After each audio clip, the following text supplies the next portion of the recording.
Welcome to the Firm Optimist conversation. Today we're discussing the human factor with Deirdre Buckley, Director of HR and Training at the iNua collection of hotels, and John Mahony, founder of Reputation Inc., an international reputation management consultancy. And we're here to discuss how we're going to lead our teams back to a COVID-secure workplace. John, Deirdre, you're very welcome to the Firm Optimist. Tell me, how are you? How are you doing, Deirdre? You're in Cork, is that right? I'm in Cork, yeah. We're doing very well. We survived lockdown and we're in the fortunate position now of looking forward to opening our hotels, welcoming our guests back through the doors and reboarding our teams back to work, which is a very exciting time and a good time. Fantastic. And John, you're in Dublin. Welcome. I'm at home at the warehouse, and I would say, I suppose, COVID for me personally has probably been a bit of a mixed blessing in that I faced all the challenges that we were just talking in preparation for this call with Deirdre, you and I, about embracing technology and getting used to everything that I needed to do to connect with people through work. But I've also had the joy of the fact that my husband, who's been in hospital for the last year, has returned home 2 months ago, who's your business partner, Micheline Corr, and he's recovering from a brain injury. So actually watching him recover at home has been absolutely magical, just to have the privilege to do that.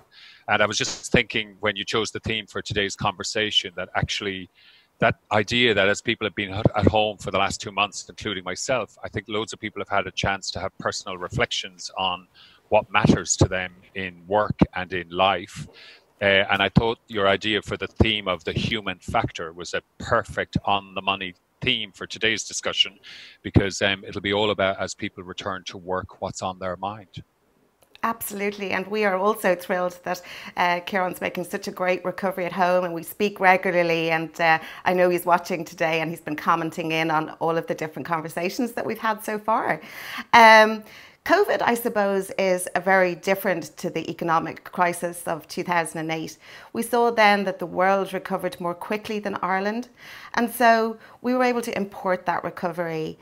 That'll be more difficult this time around as the entire globe is impacted.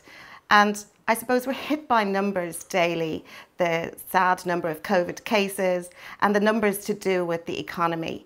But behind the numbers are people who have lost their jobs, lost their incomes, and have very changed work practices. John, you've done some research with some big employers. What does the future of work look like to them? Thanks, Micheline. I just said I'd love just a few minutes to unpack that, if you don't mind. And in fact, the culture report I'm going to talk about, which we did, I'm more than happy to make available to your viewers afterwards if they want to email you, because it was a study we conducted across 30 different interviews with HR professionals, comms, change management professionals, and we were really asking them what their reflections were, their thoughts and ideas and learnings on what they think the role of culture will be as we navigate the future of work going forward. So I guess the way that maybe one way to consider it about it, as millions of people return to work right now and in the next number of weeks, and there are many of those people who are currently working, but working in a new way of working. What the culture report really revealed was a whole series of questions and answers. One, for the hospitality industry, was really, what should hospitality leaders be focusing on in welcoming people back to work? And I know Deirdre's going to talk about that later on as we talk about reboarding or onboarding. But the second big important question is, what has changed in the mindset of individuals in terms of their priorities and their own mindset? And do we take the opportunity as they return to work to explore that with them? And also, that 2 months that while people have been in lockdown has also given for lots of people an opportunity to work out new ways of working and to provide innovation around new ways of working. And so on one level, while organizations have this opportunity to put all the health and safety measures in place to protect their staff and protect their customers, and yes, as people return to work, there's a sense of job security attached to the fact that I have a job to return to. The truth is, when we look at the results of the report, that's really not enough. it's not enough because that doesn't make a happy workforce. So the COVID pandemic in the report really focuses on a number of things. It says that organizations that have really leaned in during the COVID pandemic to purpose and values and lived and breathed them as part of their strategy for handling the COVID pandemic have really demonstrated a great sense of community spirit. You, Micheline, shared great examples of that when you did the Baxter story and the Richard Corrigan conversation, where they've stepped out of their comfort zone in the middle of the crisis to show what values really mean to them as an organization. Also, I think leaders, and I know we're going to come on to talk about them later on, have learned to connect much more emotionally with their teams because they've had to, because they haven't had them in front of them, and they've had to find new ways to do that. And as part of that, they've also had to embrace new technology to support that in terms of how they communicate with them effectively. And the last thing, and then I'll just give you the highlights from the study, is that it's kind of removed in my mind when we looked at the culture report, this final stigma about the idea that people who work at home aren't really working. And the people who work at home are really working, and that there is a respect about the equal contribution that working from home means. So finally, the study itself, what did it say? So first of all, what is culture? Well, obviously it's the unique personality of your hotel or your restaurant or what you do, and that's all based on your shared beliefs, your behaviors, your atmosphere. It's a bit intangible, to be fair. Lots of people find it difficult to pin it down. But as I said earlier on, it tends to be anchored in your purpose and your values.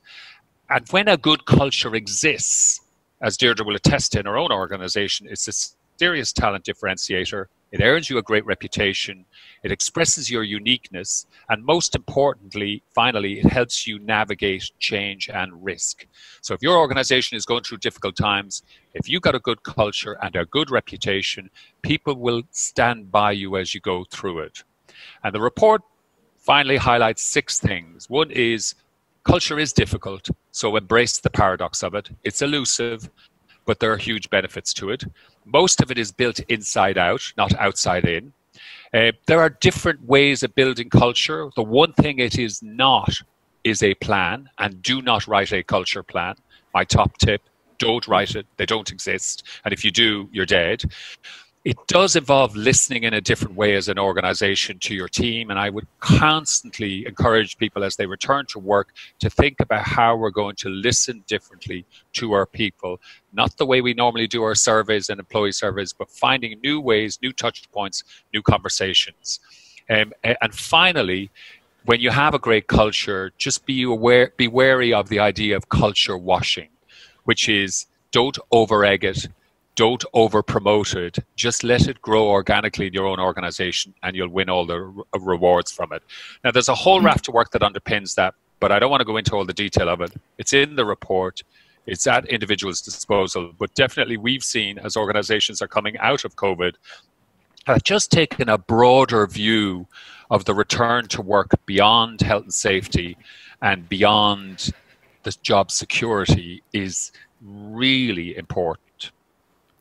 John, just to stay on that culture there for a moment, what are the emotional needs of teams who are working from home? They may be caring for children, as well as burdening that uncertainty about the future, financial worries, health concerns. Anything show up in the study there about the emotional change in our talent? Yeah, I absolutely. It's a really good question. It absolutely showed up in it. It showed up in it because, as I said to you earlier on, people now have different priorities, different experiences that occurred in the last 2 months, personal ones like I've just talked about.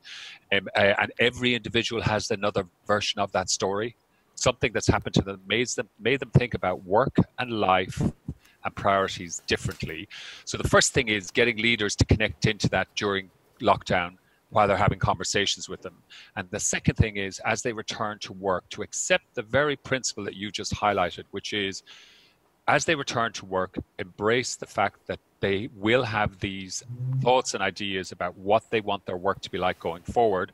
And the most exciting opportunity as people return to work is to co-create a new way of working. Have the conversations at the beginning as they all return to work about what that opportunity is, how could we do it. Don't just go back to business as usual, put all the health and safety stuff in place and give them the sense of security. Actually open up the innovation that is about our new way of working and allow that conversation to take place. Deirdre, Fania's story from Great Places to Work was recently talking about the need to listen, as John was saying, to employees as they come back to the workplace and to over-communicate.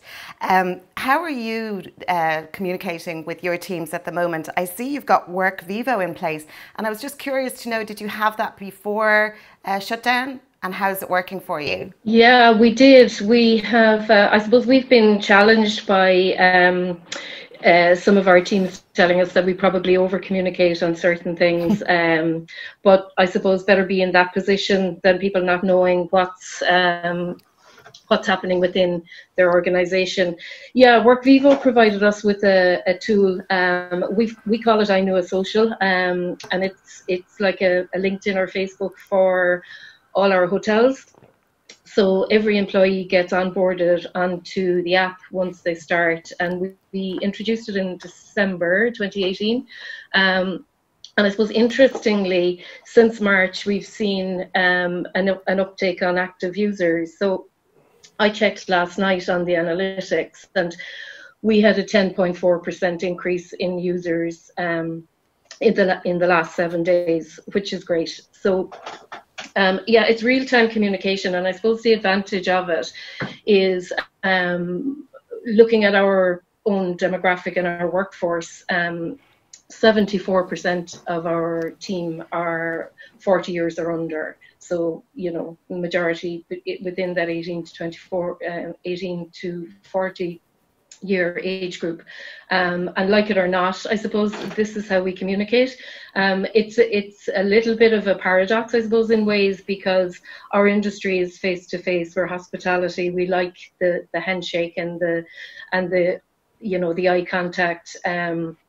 But I suppose a lot of our employees now, they communicate through an app in all ways, shapes and forms. So yeah, it has been challenging having some of our leaders use the app, but to be fair, our CEO Sean would be a huge driver of this, and he would post regularly updates.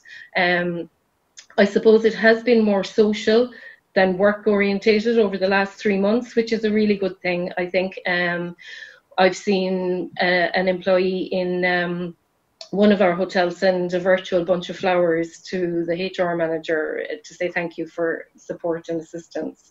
One of the hotels had a virtual game of football posted on TikTok, you know, and it's fun stuff, which is good because it shows that we're all still there. And you know, John spoke earlier about his partner Kieran, which is fantastic news. I'm delighted to hear that. And we're hearing those stories now all the time.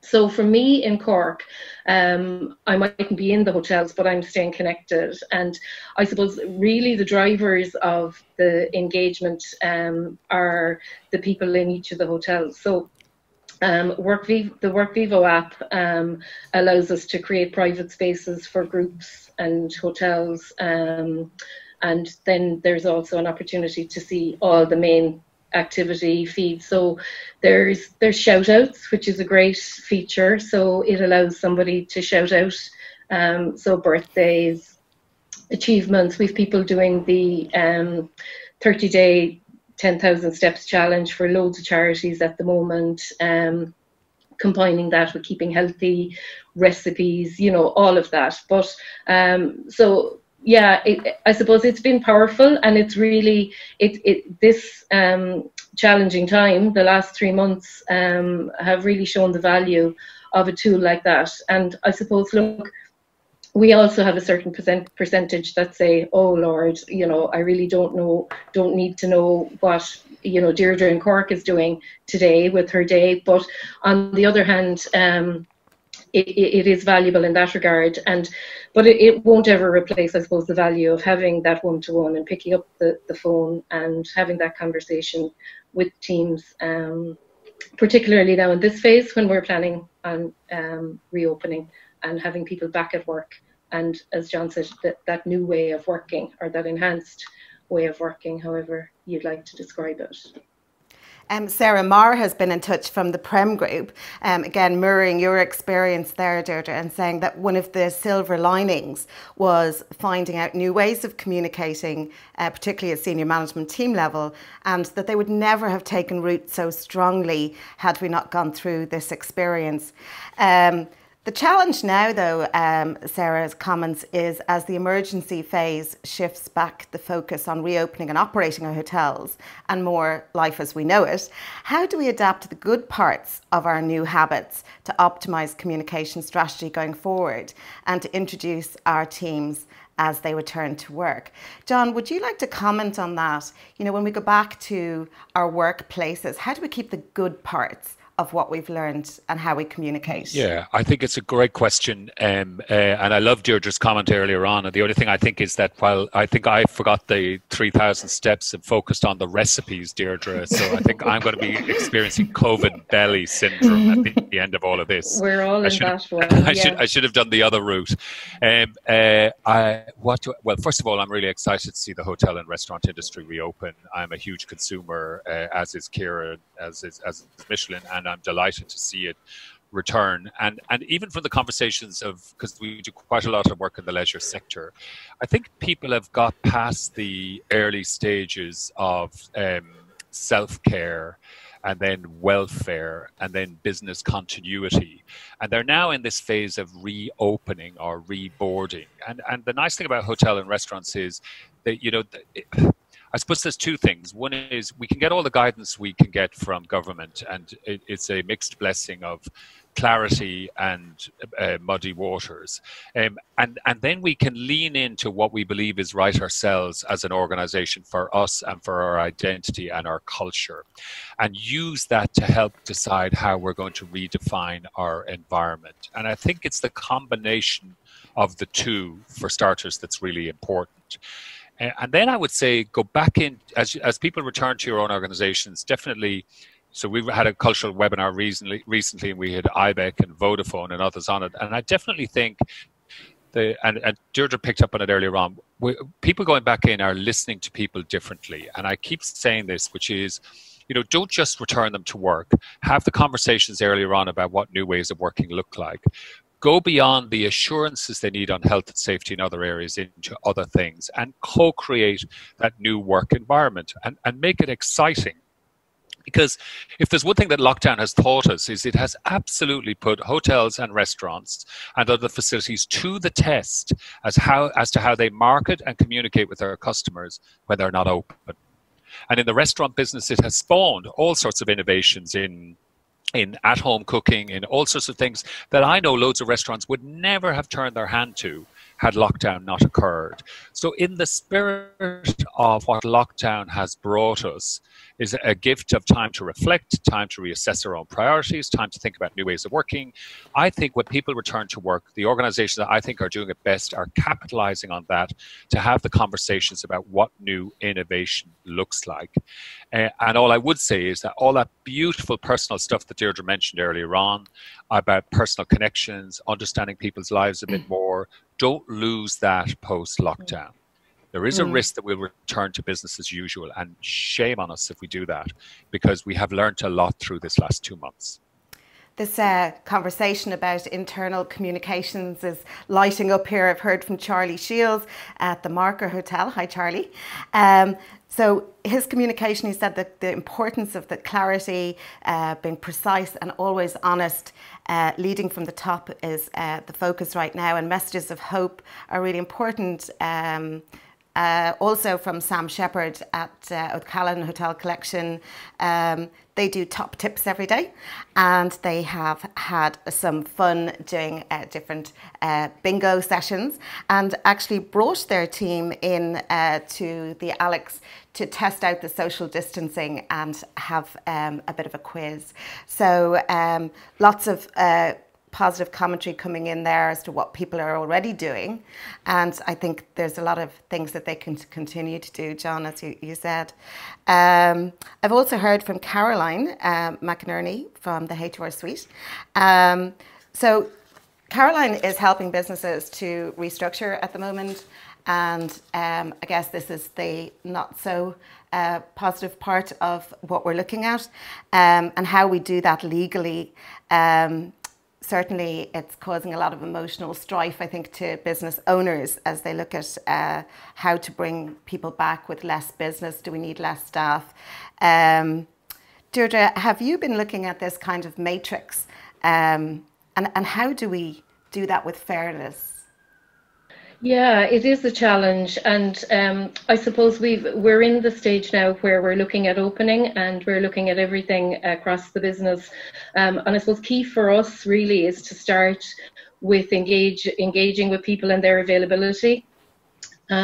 So that really is the first thing, and looking, I suppose the requirement also is to engage with people on their health and fitness to come back to work. And I suppose that, you know, once that process has gone through, and that's very personal and sensitive, and that means managers picking up the phone and talking to their teams about their concerns in terms of a matrix of return to work.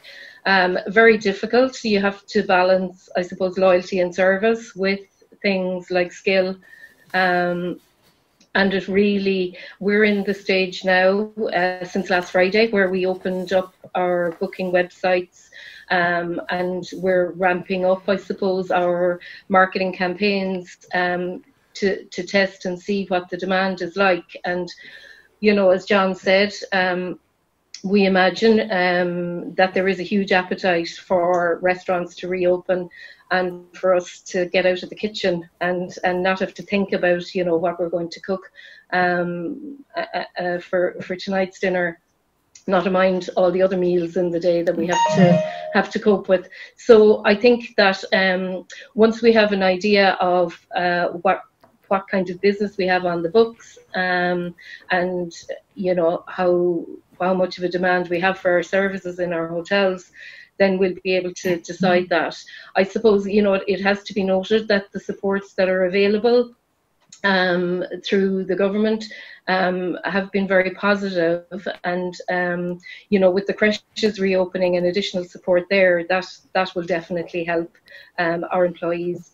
And I suppose everybody, hoteliers and people working in industry, are extremely adaptable and resilient, and are always open to discussing what works best. And John mentioned about innovation and new ways of working. And innovation in our business and our experience has always come from the teams that are doing. So, you know, most likely I anticipate that people that are available to come back to work, that we will, where we can, facilitate that as best we can. And you know, in terms of communication, you know, I mentioned our social app earlier, and one of the things we did recently was a little pulse survey to see how people were doing, and it was, I suppose, at the suggestion of Great Place to Work. It was one of the initiatives they had recommended. So we thought it was a super idea, and we asked people, you know, what their concerns were, and that was a big one. You know, it's the job security and it's the return to work. We're looking forward to a really good summer. We're delighted that we can open and get the full month of July as part of the summer. But I suppose there is an awareness that, you know, things like weddings, meetings, conferences, new ways of working for businesses like ourselves, you know, where we mightn't all bring everybody on site for a boardroom meeting now, we might do it over Zoom, or that will significantly impact. But I suppose until our managers go out and pick up the phone and talk to people and see of our team, you know, who maybe has returned home if they're not from the island of Ireland, and, you know, might want to stay at home for a longer period, and once restrictions start loosening up more towards the end of the year, we'd be very hopeful that, you know, at Christmas we'll have a Christmas party season to host in our hotels as well. So that's probably a very long-winded way of answering your question, Micheline. Caroline does fantastic work in the HR suite. We've worked with her on several occasions, and I suppose she's definitely one that could navigate that process where there may be difficult situations So we're at the stage at the moment of gathering that data from our teams and putting our rostering together for July, August period.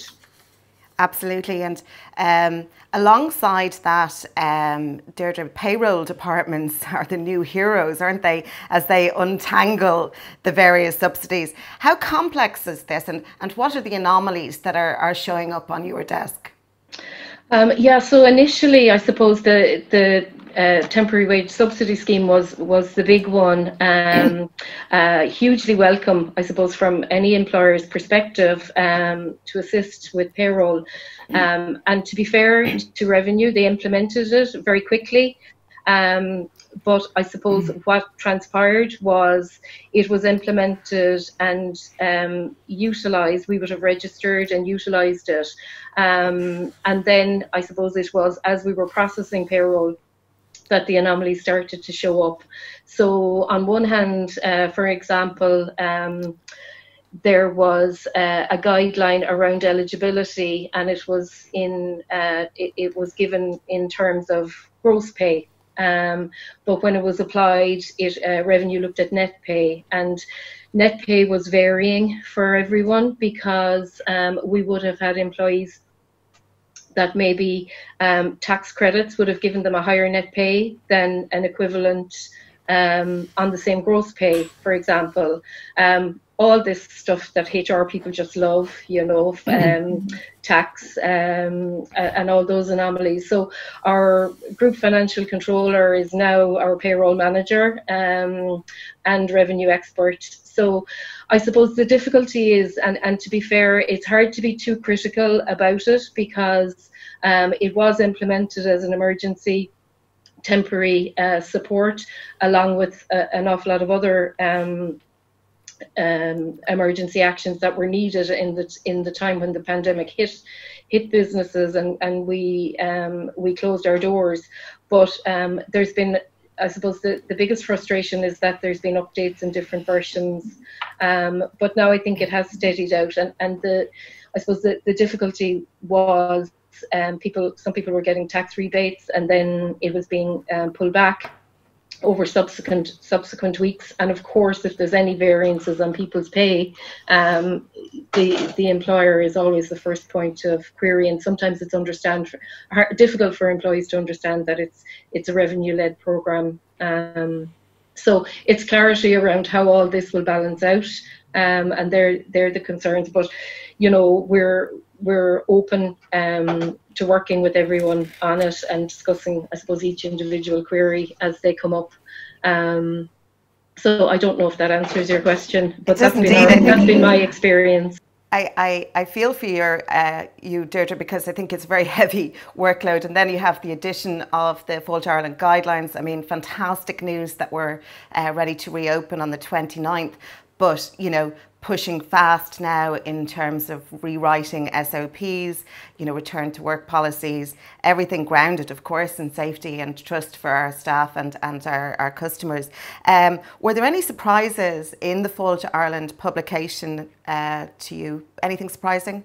Yeah, probably not. I suppose, to be fair to Fáilte Ireland and I suppose the contributors to it, it's a very comprehensive document, and it's great to have. I suppose it is trying to provide a solution for all types of hotels. So, you know, hotels that have various facilities or hotels that are graded into different categories.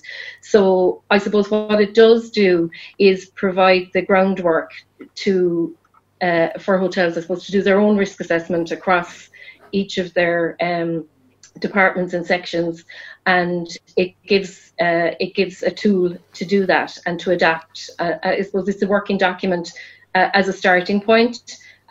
Without, you know, Fáilte Ireland wouldn't have been able to work with every individual hotelier on their property. So I suppose in that regard, has there been any huge surprises? No. I think it's a fantastic document. It's very comprehensive. It's a short lead-in time to open if hotels are planning to open on the 29th of June. So I would hope that most people would have the groundwork somewhat started at this point. But as I say, it's a support that I'm sure is very welcome from everyone who's managing a hotel or guest house at the moment. Absolutely, and I do want to continue on to talk about consumerism with John, but just one other comment, Deirdre. I'm seeing an awful lot of information on LinkedIn about people now graduating from courses that they started 6 and 8 weeks ago, and I find that very, very positive and inspiring. What training and development have iNua been offering to the teams as they're furloughed? Yeah, so we have some online training programs for a lot of our mandatory training. So I suppose people had the opportunity to refresh on those while they've been out, but there's been huge support available from the likes of Solus, and a lot of our industry partners as well, through other organisations, have made lots of courses available. So everything from wine knowledge, you know, to all the computer applications, which has been a fantastic opportunity for those of us who have no formal, maybe ECDL or anything to that level, to upskill. So all of those have been made available through our social app for people to engage with, and the uptake has been fantastic.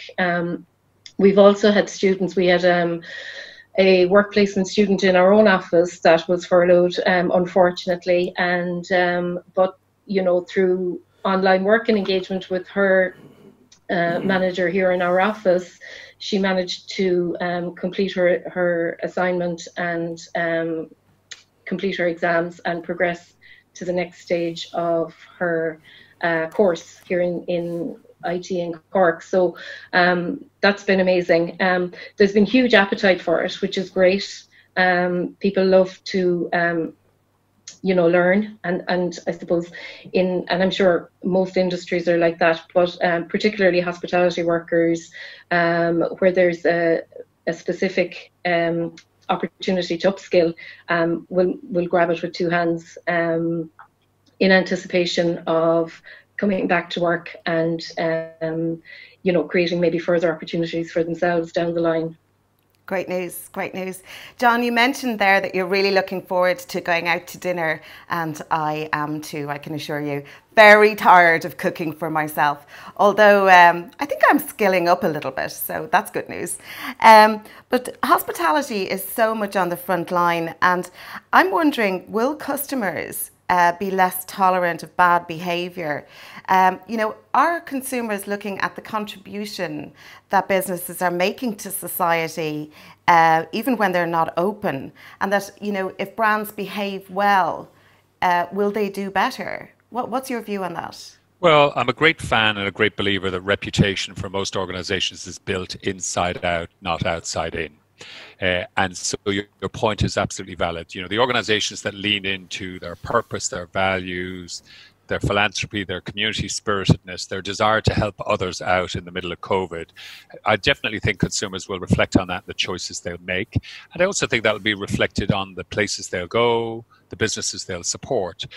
But I think there's two sides to the coin. So I think consumers, in fact, I was yesterday, tell you how well Kieran is doing, he insisted, because Brown Thomas was opening, that we ought to hit the shops in the afternoon. So that'll tell you how well on the road to recovery.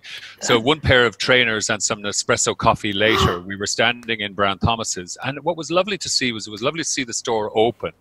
But also you could see that for customers, there's a certain anxiety as they step outwards into the public domain. And I think hoteliers and restaurateurs will have to recognize that it's not just about procedures and policies. And in the same way that it's important to understand their team's mindset as they return to work, it's also really important to understand the customer mindset as they re-engage with businesses.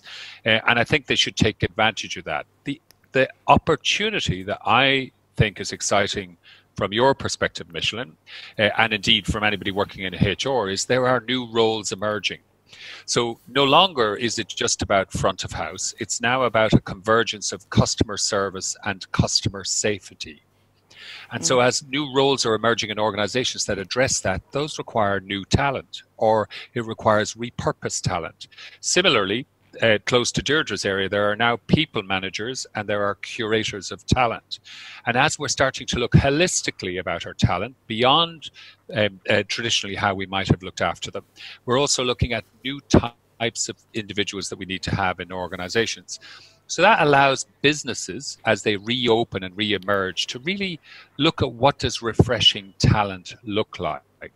What new roles do we need to have? What else should we be talking about? And I think the last important message is that we can't assume, with the combination of job security and health and safety, that everybody will want to return to work in the jobs they had. So I think organizations also have this opportunity inside out of going, well, what talent do we want? How do we want to work? What are the roles? And should we be looking around to see what's required to make our businesses successful going forward? So I think on the consumer side, we need to respond to their expectations. And inside our business, we have to have the courage to reinvent the talent, the model, the way we go about it. Yeah, and on that topic of inside out, I was looking at it from a serve, don't sell, perspective. I think that's what we need to do with our customers right now. And I came across two great examples, John. One, you mentioned Baxter Story earlier, and Gavin McDonough is currently in the kitchen at Ulster Bank in Sandyford, cooking and delivering 200 meals to staff in ICU areas of some of our major hospitals like Tala and Beaumont. And he's also using the time when the Ulster Bank employees are not on site to teach his team about pickling and fermenting and adding lots of creativity and nutrition to those salad boxes. I must say they're very good looking.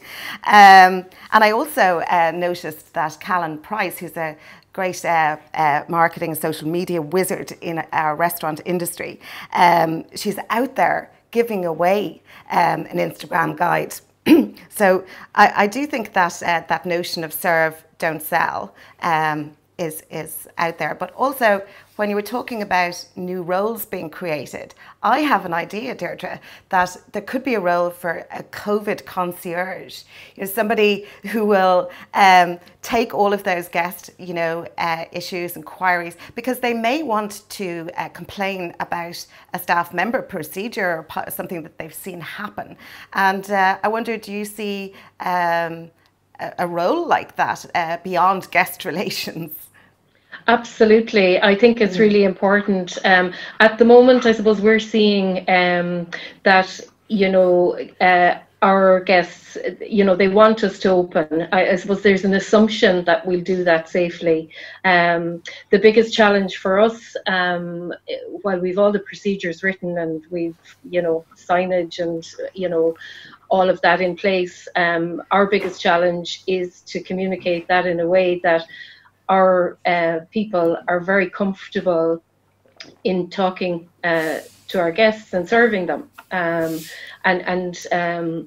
We're looking at maybe doing an FAQ for our employees and our colleagues in the hotels, our people managers, in dealing with scenarios that come up, because it's only as they happen. The concierge idea is fantastic. I suppose we're getting a bit. I don't know if I'd agree with the COVID concierge, but I love the concept. Just the word, we're just fed up of that word now. But I think it's a great idea. I think that people need to know before they come. They need to know when they're booking. So, that communication through websites, through reservations, when they pick up the phone, really important when they check in. So it's issuing all that information so that they know what to expect. Our hotels have to be modified. We're looking at perspex screens and signage and all of that. But I suppose our real focus is hospitality and a break, because we need a break now from you know, cocooning or, you know, working from home or whatever our challenges are, cooking, you know, as you said yourself, we all have different requirements. So our challenge coming back is, you know, providing hospitality and really focusing on that. And all the information that our guests need, yeah, they need to be 100% confident, and you know, trust, you know, underpins all of that, and communication is the only way you can do it. So having somebody on site is a fantastic idea, and I suppose it would probably be a role combined with another role in the hotel. You know, we'll have enhanced sanitization, so we'll have additional resources in that. We've lead worker representatives, you know, all the protocols from a health and safety perspective will be there. So I think, you know, additional concierge and guest care is a very relevant one. So you should definitely capture that one, Micheline, and I think I will, Deirdre. I think I will. Because a lot of this falls into our accommodation teams, and they are the new absolutely frontline workers. And, you know, the kind of complexities that they're facing from a rostering point of view, if we have rooms that are off for 48 hours, the increased sanitation, guest expectation, that type of thing. I spoke about payroll being heroes, but I definitely think that side of the business are going to emerge as our true heroes. What's your view on that? Do you know that these people are coming back? Absolutely agree, because I suppose when you stay in a hotel, you know, you're moving from home to your short-term temporary home, so your family, and you know, our guests, we'll work with them in terms of what they want. So I suppose our plan is to minimize contact, to look at our inventory in our bedrooms, and I suppose remove anything that might you know, add to risk of contamination. But you know, our housekeeping teams are the ones that will be dealing with that on a day-to-day basis. They'll now have to wear masks and gloves, you know, when they're in bedrooms, and aprons, along with their uniform. So it's working comfortably and safely, and you know, so yeah, they were our first team, I suppose, that we said, okay, let's look at the protocols here for them. So we've created some videos for training, and those protocols, we're translating those into different languages, because yeah, that team that will be looking after all the touch points, both back of house and front of house and guest rooms, need to be 100% comfortable at work, and they need to be safe and not at risk, I suppose, of either getting sick themselves or bringing anything home to families or to their households. And will you be working those teams in pods, Deirdre? What's your... We would love to do that, Micheline. I suppose really it depends on how on availability of people to come back to work, and if we could create pods that are, you know, an AM shift or a breakfast shift, and then a later shift, if we could do that. I suppose really the challenge with that is, and even at the moment when we have people working on site, we try to do that, you know, to keep teams working together, to avoid introducing new people onto teams or into pods. But I suppose we have to work with availability, we have to work with different skill sets. So we might do that within departments, I suppose would be the ideal scenario. You know, it would be very difficult to have a pod or a team cross-functional in all the areas of the hotel. That would be a challenge for us. Maybe our smaller properties could do that a lot easier, but the larger hotels would find that difficult. But that's definitely a strategy that we're looking at in terms of rostering. And again, you know, our teams coming back will be, we will be discussing that with them and how they could see that working, because it might involve some changes to shift times or to working patterns and that. So yeah, that's the ideal scenario. Fantastic. Okay, we're coming to the close of our time together, but I have two final questions. So, John, I was wondering if you could talk to our audience here about the top 4 things that hotel employers should be doing around culture and reputation. It was going to be 3, but you told me you had 4. Well, I might go to 5 now after what you said. Okay, very quickly, because I'm conscious you want to wrap up. And it was really interesting conversation just to hear it from an operator's perspective and from some of the big strategic themes that we talked about.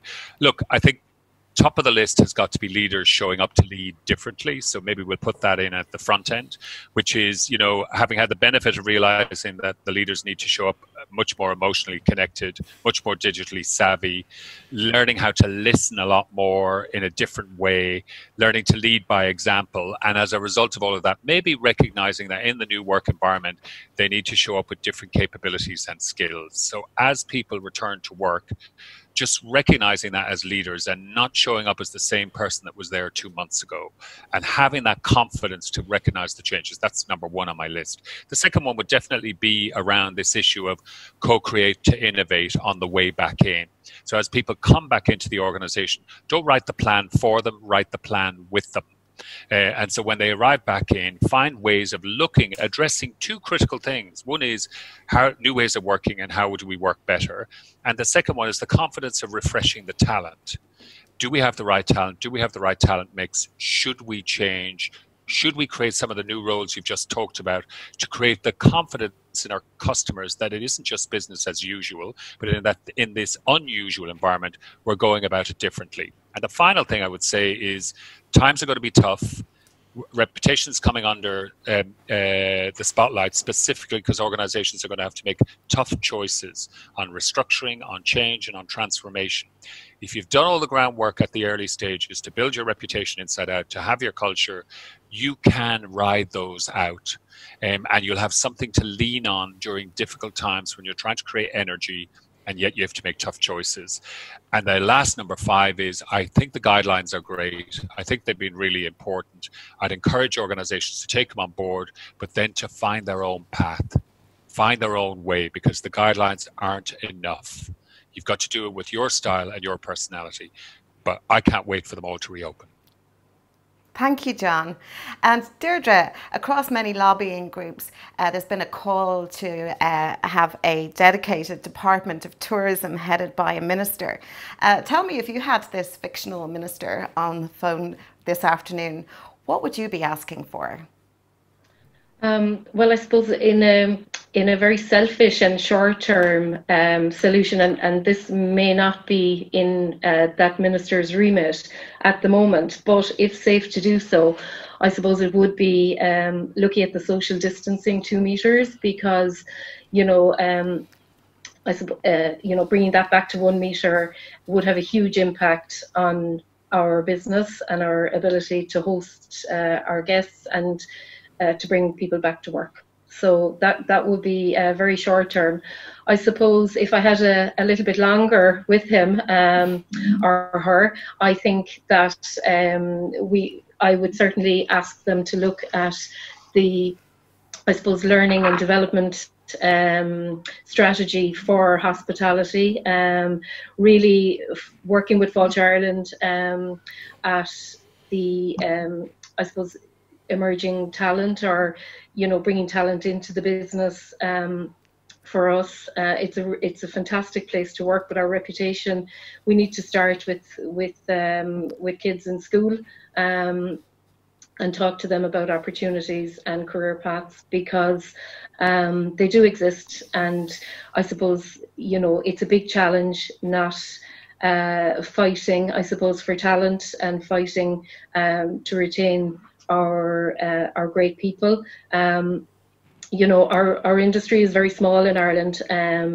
We acknowledge that an individual hotel may not provide an opportunity for every single person, but you know, if there is opportunities in other businesses, you know, we need to nurture that in other hotels around the country, and that bounce of the ball, I suppose, for want of a better word, we'll all get it. You know, we've all got amazing talent from other from our sister hotels around the country. So, you know, that would be an area that I'd love to explore and see support in.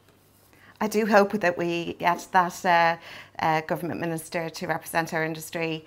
I haven't had the call yet to hire it, but John, can you just pop back and remind viewers how they can access your reputation report? Well, what I'm going to do is I'm actually going to gift it to you so you can make sure that the viewers have access to it. So I'm going to send it across to you straight after the call. And then you can post it on the link when you're sending out the video afterwards, or alternatively, I'm more than happy for you to share it with them yourselves. It just gives them the highlights. I'd love them to see it, and I'd love them to take some of the ideas in it and implement it as they reboard what is an industry that we can't wait to reopen. Thank you, John. And thank you, Deirdre. Thank you both for being my guests today on the firm Optimist. And thank you to all of you who have contributed to this wide-ranging and lively conversation. Until next time, thanks so much.